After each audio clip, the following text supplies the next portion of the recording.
जय हिंद साथियों, मैं शिवम गुप्ता आपके समक्ष एक बार फिर से हाजिर हूं।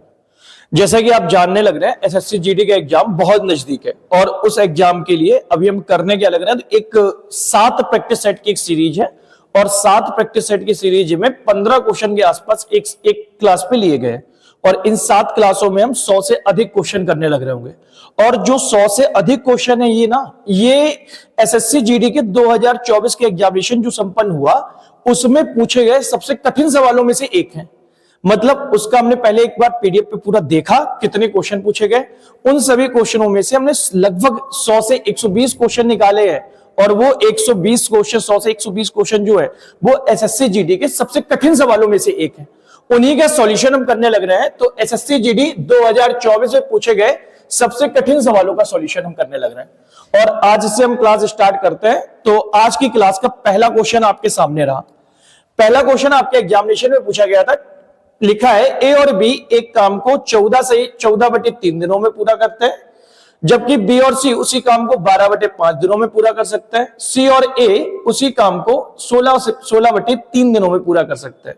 अब देखिए, आपको पता है कि ए और बी नाम से जो दो लोग थे, ए और बी जो थे, ये कितने दिन में कर रहा है, तो ये 14/3 दिन में कर रहा है। ऐसे ही हमारे पास बी प्लस सी जो था, वो बी प्लस सी कितने दिन में कर रहा है, तो बी प्लस सी जो हमारे करने लग रहे हैं वो 12/5 दिनों में काम को पूरा करने लग रहे हैं। और सी और ए ये अगर काम को करें तो ये काम को करने में हमारे पास कितने दिन लग रहे हैं, 16/3 दिन। तो सबसे पहले हम करेंगे क्या, ऐसे सब सवालों में सबसे पहले कुल समय मानेंगे, कुल काम मानेंगे। भाई कुल काम क्या होगा, तो इनका हम एलसीएम ले लेंगे। 14, 12 और 16 अगर इनका हम एलसीएम लें तो आपको पता है 16 और 12 का एलसीएम कितना होगा, 48, और 14 और शामिल है तो इनका एलसीएम हो जाएगा 48 गुणा 7। बताइए यहां तक कोई दिक्कत? 48 गुणा 7 हम ले लेंगे एलसीएम। अब देखो 14 से अगर काटेंगे ना 7 कट जाएगा, 48 को काटेंगे तो 24 बार कटेगा और 24 को गुणा 3 में करेंगे तो 72 हमारे पास ए प्लस बी का एक दिन का काम आ जाएगा। ऐसे ही हम बी प्लस सी का निकालें तो 12 से काटेंगे 4 बार कटेगा, 7 गुणा 4 28, 28 का 5 पे गुणा करेंगे तो 140 हो जाएगा। ये बी प्लस सी का एक दिन का काम हो जाएगा। ऐसा ही सी प्लस ए का अगर काम निकालें 16 से काटेंगे 3 बार, 7 गुणा 3 हो जाएगा 21, 21 में अगर हम 3 का गुणा करें तो हो जाएगा कितना, 63, और 63 हमारा काम हो जाएगा सी प्लस ए का एक दिन का। अब साथियों हमसे पूछ क्या रखा है, तो हमसे पूछ रखा है तो बे तीनों एक साथ मिलकर काम करते हैं। अगर वो एक साथ मिलकर काम करे तो 72 ये करेगा, 140 ये करेगा और 63 ये करेगा। तीनों अगर मिलकर काम करें ना तो आप बताओ 72 और 140 मिलके कितना हो गया, तो 72 और 140 अगर मिलेगा तो 200 कितना हो जाएगा, 212। 212 के बाद 63 और दे रखा है, 212 और 63 कितना, तो 212 3 होता है 215, 215 और 60 मिलके हो गए 275। अब हमें पता चला कि 275 इनका काम आया एक दिन का। ये 275 कितने लोगों का काम है, तो 2A 2B और 2C का काम है। अगर 1A 1B और 1C का निकालना हो ना तो फिर 275 डिवाइड बाई 2 करेंगे। ठीक है ना भाई, आगे सुनिए। अब इसने बोला है कि बे काम का कितना हिस्सा पूरा करेंगे, तो वो काम कितना कर रहे हैं, 275 एक दिन में, लेकिन लिखा कितना है, 2 दिनों में पूरा कितना करेंगे, तो 2 का अगर इसमें गुणा करेंगे 2 का भाग भी कर लेंगे, 2 तो 2 कट जाएगा। तो ये 275 काम कर पाएंगे 2 दिन में। अब 275 इन्होंने काम किया, कुल काम कितना है, तो कुल काम है हमारा 48 गुणा 7, और 48 गुणा 7 कितना होता है भाई, तो 275 हमने काम किया और 48 गुणा 7 करेंगे तो 7 8 होता है 56 का 6, हाथ से लगेगी 5, 7 चौको 28, 5 33, यानी कितना काम कर लेंगे भाई, 275/336 काम कर लेंगे भाई। कितना कर लेंगे, 275/336 काम कर लेंगे। उत्तर नंबर 4 इस सवाल का ठीक उत्तर रहा। बात समझ आ गई होगी भाई, आई होप आपको चीजें अच्छे तरीके से समझ आई होंगी। नेक्स्ट क्वेश्चन आपकी स्क्रीन पर ये रहा। अगला क्वेश्चन जो लिया गया है वो प्रॉफिट एंड लॉस से, गौर से समझते हैं। सवाल में लिखा गया है एक कुर्सी का अंकित मूल्य उसके क्रय मूल्य से 10% अधिक है। भाई जो इसने बोला है एमआरपी बोला है ना, अंकित मूल्य, ये कितना है अंकित मूल्य, तो भाई ये अंकित मूल्य क्रय मूल्य से 10% अधिक अंकित है। तो क्रय मूल्य की अगर चर्चा करें तो क्रय मूल्य देखो 10% का मतलब होता है 1/10। 10% को कितना लिखते हैं भाई, 1/10। इसका मतलब क्या हुआ कि अगर क्रय मूल्य 10 रुपए है तो एमआरपी हमारा कितना हो जाएगा, 11 रुपए। बात समझ आया भाई, आगे बढ़ेंगे। कह रहा है यदि 11 रुपए की छूट के बाद वस्तु को 132 में बेच दिया, देखो कोई वस्तु को आपने 132 रुपए में बेचा है, कितने में बेचा भाई? 132 में। 132 में वस्तु को तो बेचा है, लेकिन आपने 11 रुपए की छूट भी दी है। अगर आप बताओ वस्तु में 11 रुपए की छूट के बाद अगर 132 की बेच दो, तो आप बताओ वस्तु का एमआरपी कितना होगा? तो आप बोलेंगे 132 में भैया 11 जोड़ देंगे। अगर 132 में 11 जोड़ा तो 2 और 1 हो जाएगा 3, 3 और 1 हो जाएंगे 4 और 1 का 1, 143 हमारा क्या आ जाएगा? एमआरपी आ जाएगा। क्या आ जाएगा? एमआरपी। तो आप बताइए 11 रुपए सवाल में एमआरपी, एमआरपी 11 9 के 143 है भाई। तो भाई कितने गुणा? फिर 11 कम होता है 11, बचेगा 3, अगला 33, 11 तिया 33, 1 बराबर 13 के आ जाएगा भाई। सीपी निकालते तो 10 बराबर कितने के हो जाता? तो आपका जवाब 130 रुपए हमारा क्या होता? क्रय मूल्य होता है 130 रुपए। क्या होता है भाई? क्रय मूल्य। अब पूछा क्या सवाल में? कह रहा है लाभ प्रतिशत बता दीजिए। देखिए गौर से समझिए, 130 रुपए की चीज है और आपने बेचा कितने में था? 132 रुपए में आपने बेचा है। कितने में बेचा भाई? 132 रुपए में। आप बताओ 130 की चीज को अगर 132 में आप बेच दो तो कितने का फायदा है? 2 का फायदा है। कितने में? 130 में। और परसेंटेज में बताना तो गुणा कर लेंगे 100 का। एक जीरो से एक जीरो कट गया, ऊपर बचा कितना? 20/13। और 20/13 को अगर भाग लगाए तो 13 एकम होता है 13, बचेंगे भाई 7, अगला अंक हो जाएगा 70, दशमलव लगाएंगे तो हो जाएगा कितना? 70। 13 से भाग लगाएंगे 13 पचे 65 और लगभग 1.5 के आसपास आएगा। और उत्तर नंबर बी हमारा इस सवाल का ठीक उत्तर था, 1.53%। उम्मीद करेंगे बात को आपको समझ अच्छे तरीके से आया होगा। चलिए बढ़ते हैं हम नेक्स्ट क्वेश्चन के साथ। और अगला क्वेश्चन सवाल नंबर 3 आपकी स्क्रीन पर ये रहा। देखिए किसने बोला क्या? कह रहा है हीरे का मूल्य उसके भार के वर्ग के अनुक्रमानुपाती है। जो प्राइस है ना भाई, वो प्राइस अनुक्रमानुपाती है किसके? वेट के स्क्वायर के। देखो अनुक्रमानुपाती साइन का मतलब होता है जैसे जैसे प्राइस रिएक्ट करेगा वैसे ही वैसी वेट भी रिएक्ट करेगा। देखिए सवाल में आगे क्या लिखा? कह रहा है ये 2 टुकड़ों में टूट गया जिसका भार का अनुपात 4:5 है। देखिए इसको और सुनिए, भार का अनुपात दिया है 4:5, ये हमारा वेट का रेशियो है। अगर हम आपसे प्राइस का रेशियो पूछ लें तो प्राइस का रेशियो क्या होगा? 4 का स्क्वायर 16, 5 का स्क्वायर कितना? 25। जब ये टूटा तो उसका प्राइस कितना हो गया? 16 और 25। अगर हम इसका कुल वेट जान लेते तो कुल वेट कितना होता है? 9, और 9 का अगर स्क्वायर कर दें तो 81 हमारा क्या हो जाता है? प्राइस हो जाता है। क्या हो जाता? मूल प्राइस 81 हो जाता। और अगर इस प्राइस की बात करें टूटने के बाद तो 25 और 16 मिलके कितने? 41 रुपए इसका मूल प्राइस हो गया। सॉरी, टूटने के बाद प्राइस कितना हो गया? 41 रुपए। लेकिन सवाल में लिखा कह रहा हीरे का मूल्य जो था ना वो 69,660 रुपए था। कितना था भाई? 69,660। हमने कहा प्राइस का जो मूल्य था ना, हीरे का मूल्य कितना था? तो 81 रुपए इसका मूल्य था। तो 1 बराबर निकालते तो 69,660/81 आता। आगे बढ़े भाई। तो कह रहा है हीरे के टूटने से होने वाली हानि, पहले हीरा 81 का था, अब हीरा 41 का रह गया। तो बताइए हीरे में कितने की हानि हुई? तो आप बोलेंगे 40 की हानि हुई। तो 40 की वैल्यू आपको बता देनी है। अब इस सवाल को काट लेते हैं, सॉल्व करना है। 9 से काटेंगे 9 9 81, 9 से काटेंगे भाई 9 7 होता है 63, बचेगा 6, अगला में 66, 9 7 63, बचेगा 3, 9 चौको 36 और 0 का 0। 9 से फिर इसको काट ले तो भाई 9 से 9 8 72, बचेगा 5, 9 छक्का 54 और 0, 860 बार कटेगा। अब 860 का और 40 पे गुणा करना है। तो भाई 2 0 का 2 0, 4 6 24 की 4 हाथ से लगेगी 2, 4 8 32 और 2 34। तो 34,400 रुपए की उसको क्या हुई? हानि हुई इस सवाल में। ऑप्शन नंबर 4 इस सवाल का ठीक उत्तर था। बात समझ आया भाई?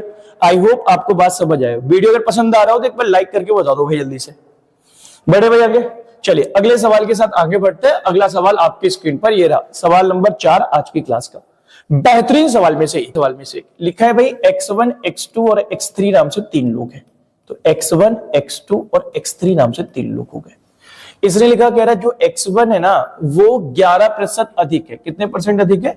11%। इस बात का क्या मतलब?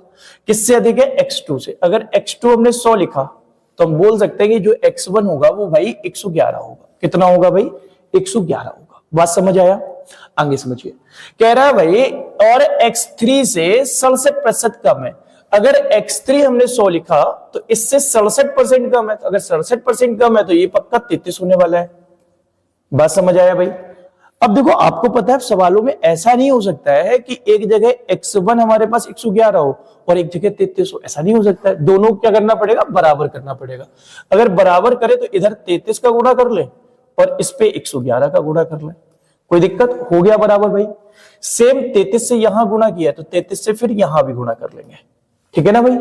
अगर 111 से इस पे गुणा हुआ तो 111 से इस पे गुणा कर लेंगे। अब आपके पास देखो जो नंबर आए वो नंबर क्या है, तो x1 की जो वैल्यू है वो 111 गुणा 33 है, जबकि अगर हम x2 की बात करें ना तो x2 हमारे पास 3300 हो जाएगा। कितना हो जाएगा भाई? 3300। बात समझ आ गई भाई? सेम कहानी अगर x3 की बात करें तो ये 1100 हो जाएगा। अब सवाल में सुनिए, 1100 सॉरी 111 दो जीरो हो जाएंगे भाई, बढ़े आएंगे।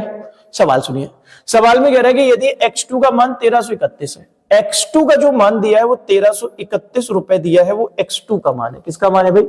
x2 का मान है। तो x2 का मान सवाल में कितना आया? 3300 हमारे हिसाब से आया। तो एक बराबर निकालते तो एक बराबर कितने गया था? 1331 बटे 3300 क्या आता। अब हमसे सवाल पूछा क्या, कह रहा है x3 का मान बताइए। तो x3 का मान कितना है? 111 दो जीरो। तो 111 दो जीरो, दो जीरो से दो जीरो कट गए। अब अगर भाई काट लेंगे इसको, 11 से काटे तो ये 3 बार कटेगा और 11 से काटते तो ये 121 बार कटता। 3 से अगर इसको काटे भाई तो 3 एक कम होता है, 3 त्रिका हो जाएंगे 9, बचेगा 2, 3 सत्ते 21। 37 गुणा 121 करना है भाई। तो 37 एक कम होता है, 37 का 7 हाथ से लगेगी 3, 37 दूनी होते हैं 74, 74 और 3 77 की हो जाएगी भाई 7, हाथ से लगेगी 7, 37 एकम 37, 37 7 44। तो 4470 रुपए ऑप्शन नंबर 3 इस सवाल का ठीक उत्तर रहा। आई होप आपको बात समझ आ गई होगी भाई। चलिए बढ़ते हैं नेक्स्ट क्वेश्चन के साथ। अगला क्वेश्चन आपकी स्क्रीन पर ये रहा। नेक्स्ट क्वेश्चन साधारण ब्याज का है, और ये सवाल जब सवाल पेपर में आया तो इसमें हमने देखा कि लगभग 40% ऑडियंस ऐसी थी जिस इस सवाल को गलत करके आई। बाकी इस सवाल में था क्या पता नहीं था। सुनते बात को, आसान सवाल में से एक था। कह रहे साधारण ब्याज की एक निश्चित दर पर कोई धनराशि 8 वर्षों में स्वयं की 5 गुना हो जाती है। मान लेते हैं भैया कि आपके पास धनराशि में 1 रुपए आपके पास है। कितने रुपए भाई? 1 रुपए आपके पास है। ये राशि 8 वर्ष में कितनी हो गई भाई? 8 वर्ष आपको लगे और 8 वर्षों में स्वयं की 5 गुना हो गई, यानी कि 5 रुपए हो गई। आप बताइए 1 रुपए आज आपके पास हो और 5 रुपए हो जाए तो आपको 4 रुपए ब्याज के रूप में मिले होंगे। आपको ब्याज के रूप में कितने रुपए मिले? 4 रुपए। और इस 4 रुपए को मिलने में आपको साल कितने लगे? 8 साल लगे।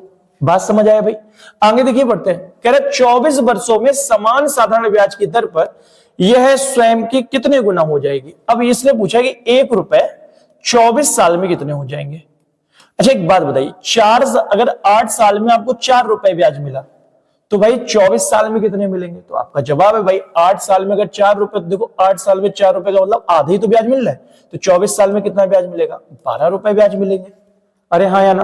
अगर 1 रुपए की राशि है, 12 रुपए ब्याज मिला तो कुल राशि कितनी हो गई? तो आपका जवाब 13 राशि हो गई। बताइए, तो राशि पूछ रहा है कितने गुना होगी। 1 रुपए थे और 13 हो जाए तो राशि कितने गुना होगी भाई? 13 गुना हो गई। और यही इस सवाल का ठीक उत्तर था। ऑप्शन नंबर 3 इस सवाल का ठीक उत्तर था। बताइए भाई कोई दिक्कत हो तो बढ़े आएंगे। नेक्स्ट क्वेश्चन आपकी स्क्रीन पर फिर ये रहा। लिखा है भाई 1.5 वर्ष के लिए 10,000 रुपए पर प्राप्त चक्रवृद्धि ब्याज अर्धवार्षिक रूप से संयोजित 3,676 रुपए 31 पैसे हो जाता है। तो कह रहा है वार्षिक ब्याज की दर ज्ञात करें। बेहतरीन सवाल में से एक, इसको स्टार मार्क करिए। इस बार के जीडी में किसी ना किसी शिफ्ट में फिर से एक बार ऐसा सवाल देखने को जरूर मिलेगा। सुनिए गौर से। कह रहा है भाई देखो 10,000 रुपए है हमारे पास। कितने रुपए है भाई? 10,000। और इस पे आपको चक्रवृद्धि ब्याज कितना मिला? तो चक्रवृद्धि ब्याज के रूप में मिले 3676 रुपए और भाई कितने पैसे? 31 पैसे। तो आपसे अगर पूछा जाए कि भाई 10,000 रुपए आपके पास धनराशि है और 3676 रुपए 31 पैसे आपको ब्याज के रूप में मिले, तो आपसे अगर हम पूछ लें कुल धनराशि कितनी है आपके पास, तो आपका जवाब होगा कि भैया धनराशि जो होगी वो 13,676.31 रुपए हो जाएगी। बताइए समझ आया भाई? क्या किया? 10,000 में 3,676 रुपए 31 पैसे जोड़ लिए। समझ आ गई भाई?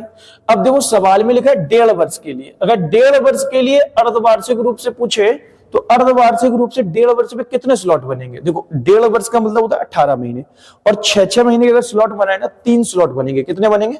3। क्यों? 6 वर्ष 6 महीने 6 महीने 6 महीने 18 महीने खत्म हो जाएंगे। तो इसका मतलब पहले हम करते क्या, 3 स्लॉट तो इसके बनेंगे, ये कंफर्म है। और 3 स्लॉट में सबसे पहले ये नंबर जितने से कटे तो काट लेंगे, और काटने के बाद फिर देखते हैं भाई। पहले तो देखो पॉइंट अगर हटाएंगे तो इसके 2 जीरो और बढ़ जाएंगे इस पे। बोलिए यहां तक कोई दिक्कत भाई किसी बच्चों को? उम्मीद करेंगे भाई कोई दिक्कत नहीं आएगी। अब आपको ये पता करना है, अब देखो 3 साल में अगर 3 स्लॉट बनना है तो पक्का अगर दर निकालने के लिए ध्यान रखना, अगर 3 स्लॉट बने तो क्यूब रूट लेते हैं, और अगर 2 स्लॉट बने तो भाई स्क्वायर रूट लेते हैं, और अगर 4 स्लॉट बने तो फिर फोर्थ रूट लेंगे। तो इसका मतलब सवाल में करना क्या, क्यूब रूट लेना है भाई, तो इसका क्यूब रूट ले लेंगे। अब जैसे ही क्यूब रूट लिया तो आपको पता है 100 ये लिखा है, 100 ये लिखा है और 100 ये लिखा है, तो इसका मतलब ये 100 का क्यूब था। अब आपको पता है देखो इसके लास्ट में 1 आया है, तो ये पक्का 100 से ज्यादा या तो 101 का है या 111 का, तो ये भाई 111 का क्यूब है। किस तरह का है भाई, 111 का। अब आपको पता है 100 रुपए की धनराशि अगर 111 होगी तो आपको ब्याज के रूप में कितने रुपए मिले, 11 रुपए मिले। कितने में मिले, 100 में, और गुणा कर लेंगे भाई 100 का, 100 से 100 कट जाएगा तो उत्तर कितना, 11%। लेकिन थोड़ा सदना है भाई, 11% इस सवाल का उत्तर नहीं होगा। पता क्यों नहीं होगा, क्योंकि जो हमने ये ब्याज दर निकाली है, ये ब्याज दर हमने छमाही निकाली है, क्योंकि ब्याज कैसे संयोजित हो रहा था, अर्धवार्षिक। अगर आप लिखित सवाल में हमसे पूछा कैसा वार्षिक ब्याज की दर बताइए, तो आप बताइए 6 माह की दर अगर 11% है तो 1 साल की दर कितनी, 22% होगी भाई। 6 माह की दर 11% तो 1 साल की दर कितनी, 22%, और 22% इस सवाल का ठीक उत्तर था। उत्तर नंबर 4 इस सवाल का ठीक उत्तर है। बात समझ आया भाई, बेहतरीन सवाल में से एक है भाई, और ऐसा सवाल बार बार पेपर में आता रहेगा। चलिए अगले सवाल के साथ आगे बढ़ते हैं। नेक्स्ट क्वेश्चन आपकी स्क्रीन पर ये रहा, कह रहा है 2 वर्षों के लिए एक निश्चित ब्याज दर पर मूलधन पर साधारण ब्याज और चक्रवृद्धि ब्याज क्रमशः 12,800 रुपए और 14,440 रुपए है। मूलधन कितना होगा, गौर समझते। देखिए 2 वर्ष के लिए बोल रहा है, तो भाई 2 वर्ष के लिए देखो हम मूलधन तो नहीं पता, तो हमने 2 वर्ष के लिए 1 वर्ष ये रहा, 1 वर्ष ये रहा। अब हमें पता क्या नहीं, मूलधन हमें नहीं पता, तो हमने मूलधन को पी लिख लिया। आगे कह रहा है भाई इसका जो साधारण ब्याज है वो 12,800 है। अच्छा बताइए 12,800 का 2 साल का साधारण ब्याज है, तो 1 साल का साधारण ब्याज क्या 6400 रुपए रहा होगा क्या? आप बोलेंगे बिल्कुल ठीक बात है, कैसे पता चला? अरे 6400 और 6400 मिला के ही तो 12,800 होते हैं, तो 6400 रुपए हमारा साधारण ब्याज रहा, तो 6400 रुपए हमने ये लिख लिया और 6400 हमने ये लिख लिया। अब हमसे कह रहा है भाई चक्रवृद्धि ब्याज हमारा है 14,400। देखो चक्रवृद्धि ब्याज 14,400 है, लेकिन 12,800 हमारे पास था साधारण ब्याज, तो आप बताइए कितना पैसा बचा? तो 2 जीरो, 14 में से 8 गया 6, 3 में से 2 गया 1, 1600 रुपए बचा, और 1600 रुपए हमारा क्या है, ये आ जाएगा 1600। अब आप बताओ आपको 6400 रुपए की राशि पे 1600 रुपए मिले, तो कब मिले होंगे? तो आपसे अगर हम पूछ लेते कितना इसका रेट था, रेट पूछा जाता तो 1600 रुपए मिले। कितने मिले भाई, 6400 में, और गुणा कर लेंगे 100 का। 2 जीरो से 2 जीरो खत्म, 16 से काटेंगे भाई तो ये 100 बार कटेगा और ये 4 बार कटेगा, 4 से काटेंगे तो 25 बार कटेगा। यानी कि हम बोल सकते हैं 25% रेट है। लेकिन सवाल में रेट नहीं पूछे, हमसे पूछा मूलधन है। तो आप बताइए मूलधन का अगर हम 25% करते, मूलधन का अगर हम 25% करते तो क्या 6400 मिलता?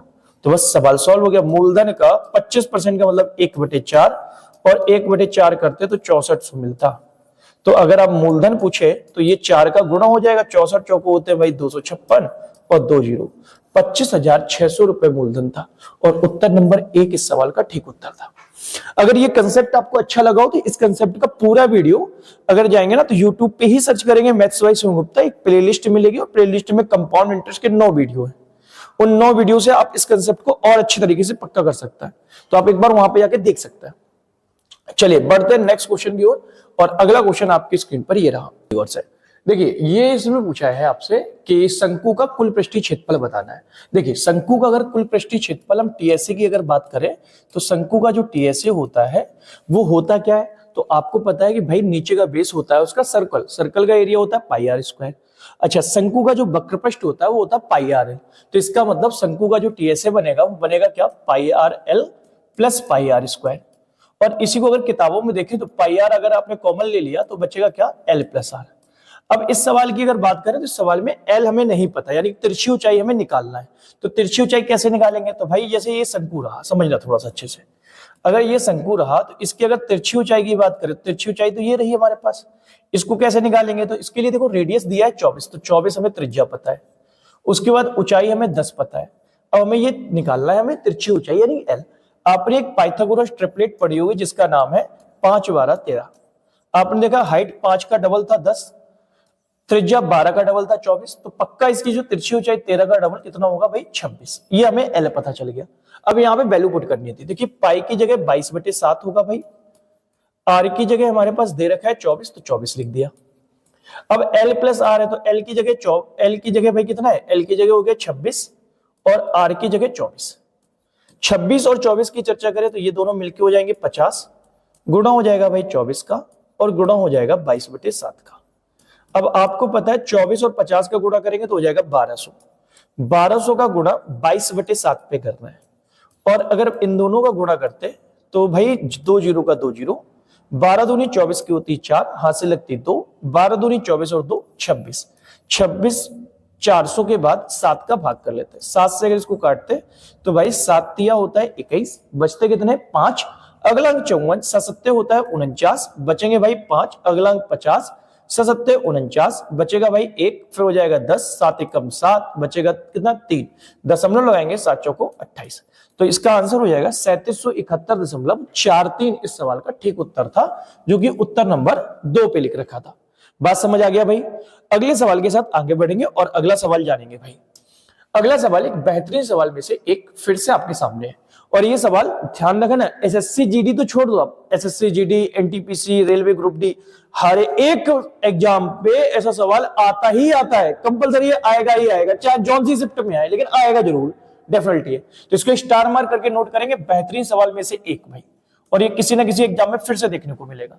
सुनिए गौर से, कह रहा है अंकित एक वस्तु को 10% की हानि पर बेचता है। एक वस्तु को जब आपने बेचा तो 10% की हानि पर बेचा, यानी 100 की वस्तु मान ली, तो इसको जब आपने बेच दिया तो 90 में आपने इसको बेच दिया।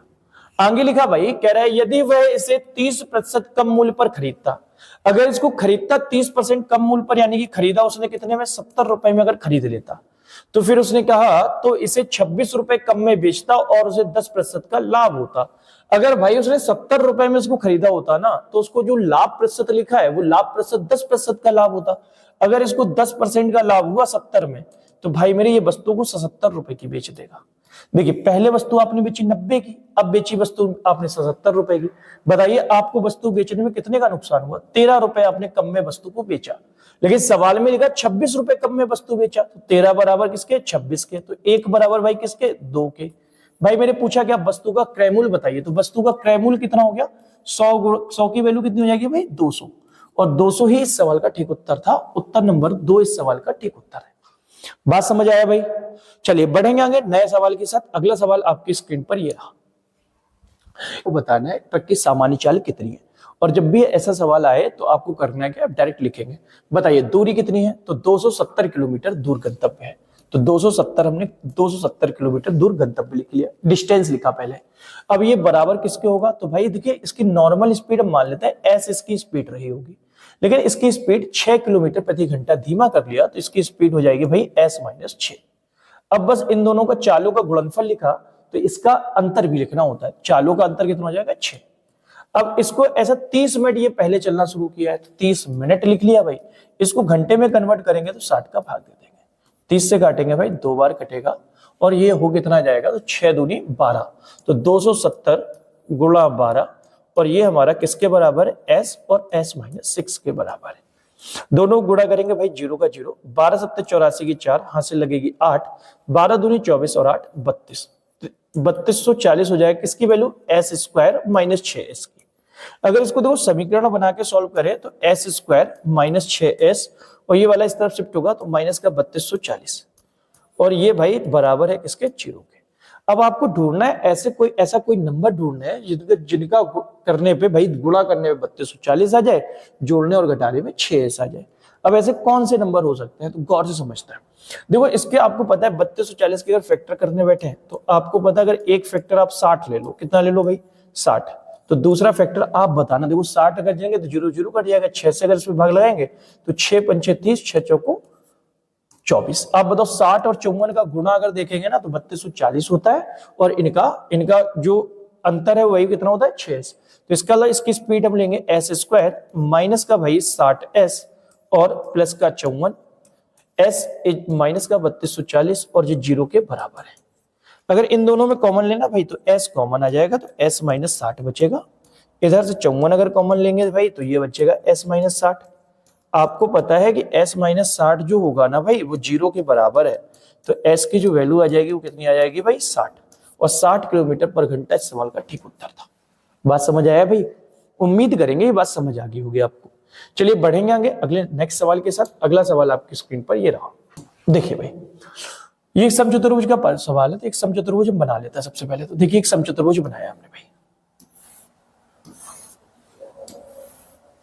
अब समचतुर्भुज में होता है क्या, सारी की सारी भुजाएं बराबर होती है। अगर सारी भुजाएं बराबर है तो देखो आपसे बोला परिमाप 200 है। अगर परिमाप 200 चारों भुजाएं या चार भुजा का परिमाप 200 तो एक भुजा हमारे पास 50 रहेगी। बात समझ आया भाई? अब समचतुर्भुज में जो विकर्ण होते हैं वो विकर्ण भाई एक दूसरे को बाइसेक्ट करते हैं, यानी कि बराबर बराबर बांटते हैं, और 90 डिग्री पे ये काटते भी हैं। तो ये काटेंगे भाई 90 डिग्री पे, और ये बराबर बराबर भागों में बांटेंगे, ये दोनों बराबर बराबर होंगे। तो गौर सुनिए, इसने बोला कि एक विकर्ण 80 है। अगर एक विकर्ण 80 रहा तो पक्का इसका आधा ये 40 रहेगा इधर से इधर तक। अब आपको बताइए कि 90, तो 90 के सामने वाली साइड 50 है, यानी कि हाइपोटेनियस यानी कि कर्ण हमारे पास 50 है, एक भुजा 40 है, तो दूसरा विकर्ण हमारे पास 30 रहेगा। कैसे पता? तो एक 3, 4, 5 नाम से एक पाइथागोरस थ्योरम होती है, पाइथागोरस ट्रिपलेट होती है। 3 की जगह देखो सवाल में 4 की जगह 40, 5 की जगह 50 है, तो 3 की जगह 30 होगा पक्का। अगर ये 30 हुआ तो दूसरा इधर भी 30 होगा, और ये 40 था तो ये भी 40 होगा पक्का ना। इसका मतलब हम कह सकते थे अगर एक विकर्ण हमारे पास 80 था तो दूसरा विकर्ण हमारे पास 60 होगा। और समचतुर्भुज का क्षेत्रफल का फार्मूला होता है 1/2 विकर्णों का गुणनफल। तो पहला विकर्ण हमारे पास 80 है और दूसरा विकर्ण हमारे पास 60 था।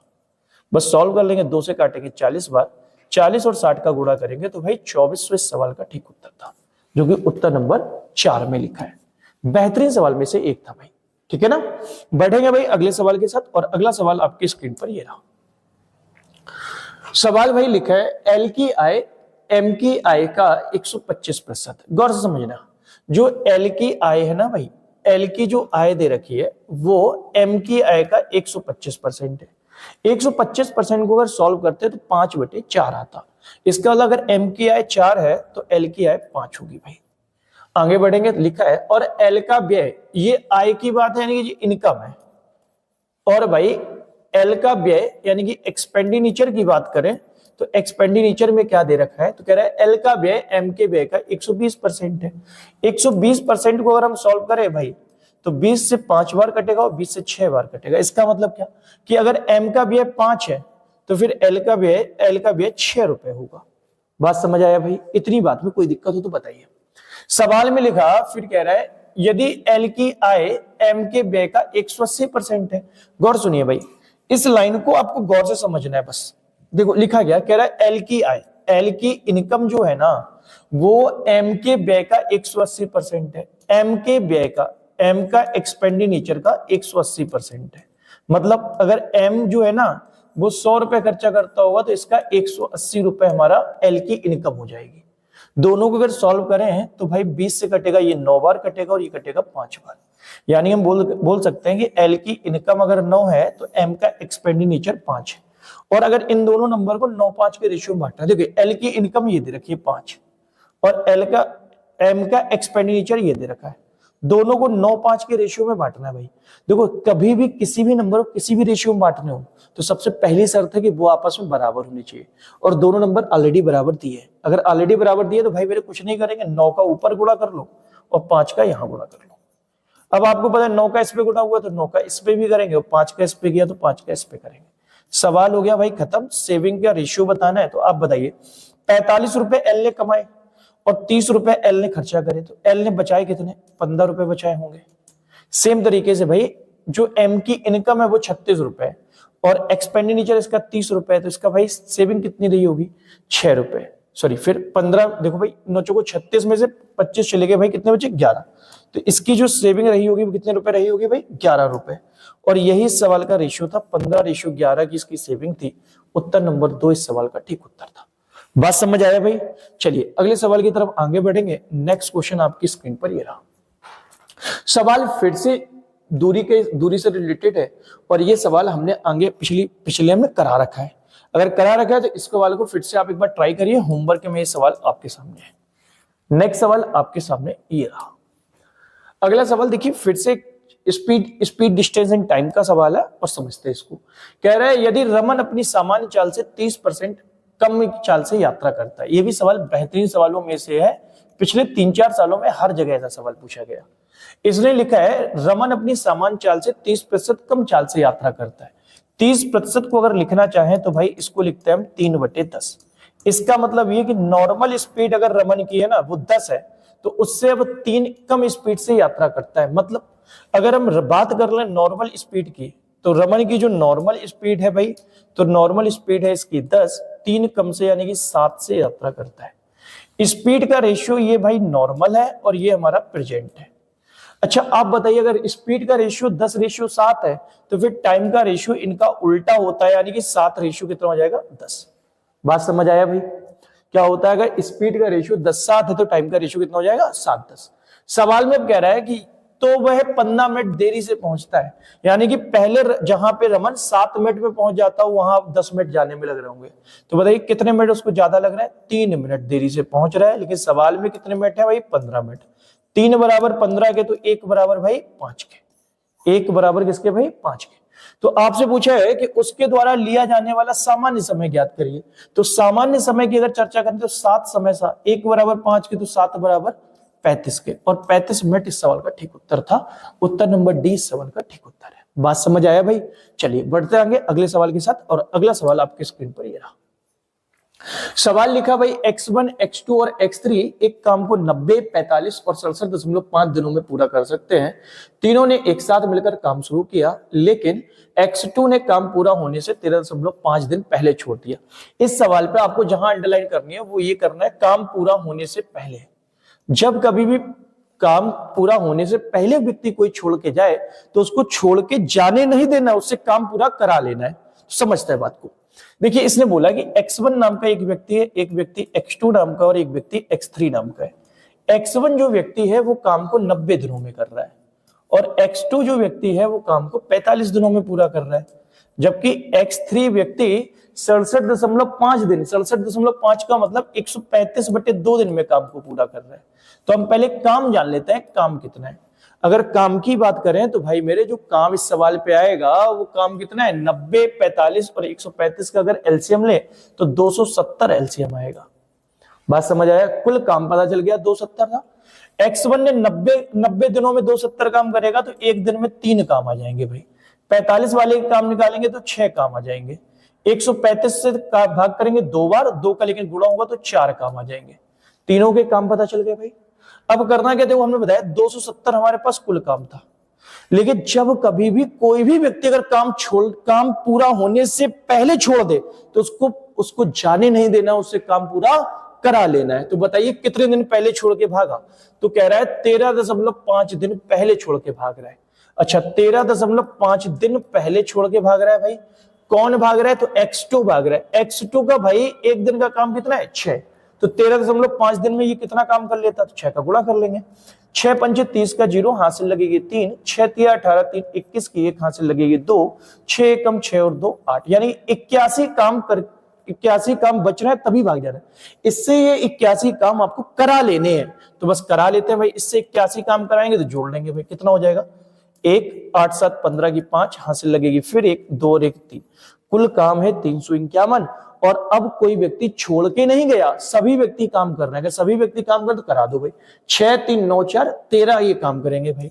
तो 13 से लगा दो भाग, और भाग अगर करेंगे तो भाई बताइए 13 दूनी होता है 26, बचेंगे कितने? तो 9 बचेंगे। अगला अंक 1 का तो 91 हो जाएगा। 13 सत्ते 91, यानी 27 दिन लेंगे और ये काम पूरा कर देंगे। बात समझ आया भाई?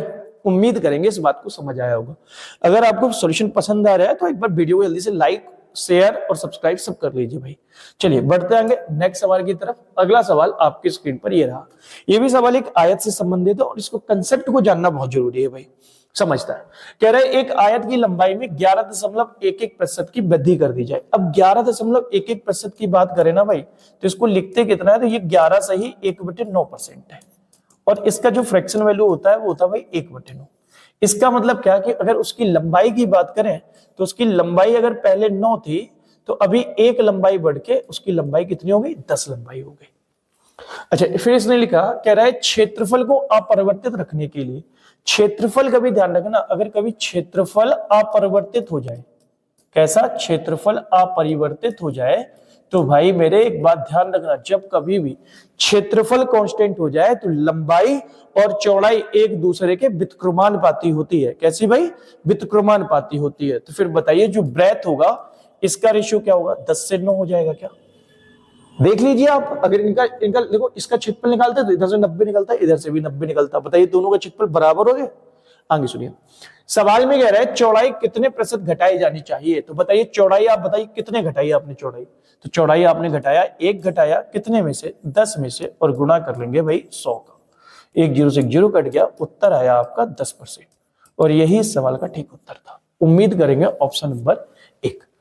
उम्मीद करेंगे आज की क्लास आपको पसंद आई होगी। अगर वीडियो आपको पसंद आई हो तो एक बार सभी दोस्तों के साथ शेयर कर दीजिए। और इस सीरीज को अगले 7 दिन तक पढ़ने लग रहे हैं, और 7 दिन तक अगर पढ़ने लग रहे हैं तो आप समझ सकते हैं बेहतरीन सवालों के साथ सॉल्यूशन है। 100 से अधिक सवाल इस सीरीज में लिए गए हैं। अच्छा, इसके बाद हमारा एक एनटीपीसी का बैच, रेलवे के लिए एक बैच भी अनाउंस कर रहा है बहुत जल्द। तो इसी यूट्यूब चैनल पे एक रेलवे के लिए प्रॉपर तरीके से क्लास चलने लग रही होगी। भाई आज के लिए इतनी रखते हैं, कल फिर मिलता है। तब तक के लिए अपना ख्याल रखें, स्वस्थ रहें और मस्त रहें। धन्यवाद।